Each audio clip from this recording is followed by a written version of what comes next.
Hey guys, appreciate you coming out. Big week this week. Penn State coming to town on Saturday. Started off, preparation's been good, and we got to make sure that it continues to be that way. I'll open up for questions. Penn State's been able to string together some wins on the backs of the improved running game. I guess what kind of challenges do they provide with both of their backs that can execute at a high level? Yeah, I mean, you hit it on the head. They're excellent running backs. They're both NFL running backs, probably high draft picks. They have an exceptional offensive line as well. So it's not just that they have good running backs. And they also have good tight ends. So when you put it all together, it creates a very, very formidable run game to defend, and certainly keeping us up at night trying to figure out how to do that. When you watch them on film, is there anything that stands out to you about what's kind of allowed them to string some wins together these last couple of weeks and kind of have an uptick after the way the first half of their season went? Well, just sheer opportunities for those running backs. Yeah, I mean they're pumping the running backs with runs that good running backs like that are good at. You know, it's pretty simple, and they have a young quarterback who's gotten a lot better each week. You can see his development over the weeks he's played. But when you have those backs and you have a young quarterback, I think they're doing exactly what most coaches would do, and it's helping them out. Going against the interim head coach, does it make it a little bit tougher not really knowing what he can present, whether it be play calling schemes or anything like that?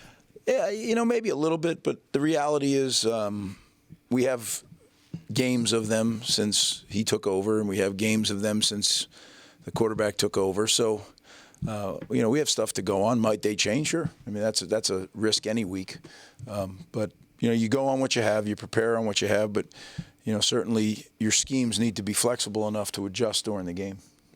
You overlapped with Terry Smith for a couple of years at Penn State. What do you remember him as a player, and did you see some of the signs and marks of a future coach even back then? No, I did. His brother Harvey was actually a graduate assistant with me at Penn State. So Harvey and I shared an office, and Terry was a player then, and an exceptional player. Led the team in receptions, I think, 91.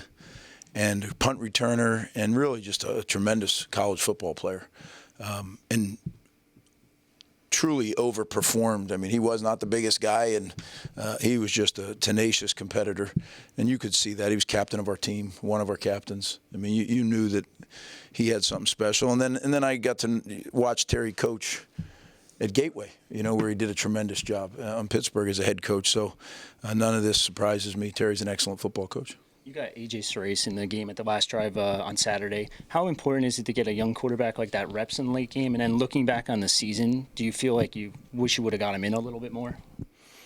A.J. gets a lot of work. We do a lot of developmental work. Is it the same as a game? No. But we will have a chance to develop our depth, and I'm not concerned about that. Going into this game, both teams have the same record. They're looking for a bowl. Winner gets a bowl. Obviously, the loser, the season is over. I guess, how does that factor into the messaging and the preparation for a game like this in the regular season finale? I don't. When you have a situation like that, I think the worst thing I can do is make a big deal of it. They know. I mean, these guys are elite competitors. They know what's at stake, and I know what they want to do. And as I always say, goals are a little overrated. My main appreciation of goals is that it forces people to create a plan. But other than that, I mean, like, the team on the other side will have the same goal we do when the game kicks off. They'd like to win and go to a bowl. We'd like to win and go to a bowl. So it's all going to be about execution. It's all going to be about the preparation that we've put in this week and what kind of execution that leads to on Saturday. Eric O'Neill's been obviously pretty productive the last couple of weeks. Anything you've seen from him that's kind of allowed him to take this step up these last few games? Yeah. He's probably more comfortable in what we're doing. He's probably more comfortable. We've kind of tweaked a few things that play to his strengths a little bit more, probably. And he's playing with great confidence and great energy, and he's a fun guy to coach.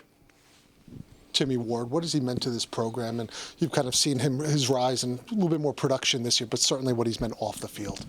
Yeah, well, he's meant a lot on the field, like you said. Timmy's got a tremendous story, right? So a lot of people like to talk about his story. But I think what's lost a little bit is he's a very good football player. He's an excellent special teams player, understands it, captains our special teams, leads our special teams, makes checks all over the place. But he's also a quality safety. He's provided depth at safety. And his story is unbelievable, overcoming, surviving cancer, being an equipment manager here, working his tail off, going through walk-on tryouts twice or 3 times, I don't know how many times, and then earning a spot on the team and eventually, becoming one of the leaders on this football team. Those are the stories, those are the situations that really are rewarding when you're a coach. Final question. I know it's game week, but it's also Thanksgiving. What do you guys do as a team? And side note, what is your favorite Thanksgiving side dish? As a team, my thing is I want to make sure that everybody has some place to go. I don't want anybody sitting alone in their apartment on Thanksgiving. So it's whether they go to coaches' homes or they go to their teammates' homes.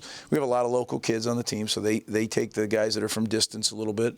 Some of the parents are up for the game this weekend, so they'll go out with their folks. But my whole thing is to make sure everybody has a place. And as long as that's the case, we're enjoying that, but we're still getting ready for a game on Saturday. And there's certain things you have to do. You can't break the routine. So, I really want the players to experience it, but I also want them to stick to their routine because routines as an athlete are critically important. So, and what was your other question? Favorite Thanksgiving side? Side. No, it's a tough one. What's yours? Stuffing, by far. I like stuffing. There's not, as you can tell, there's not a lot I don't like. I kind of like food. It's one of my pastimes. So, yeah, I like it all. Thanks, guys.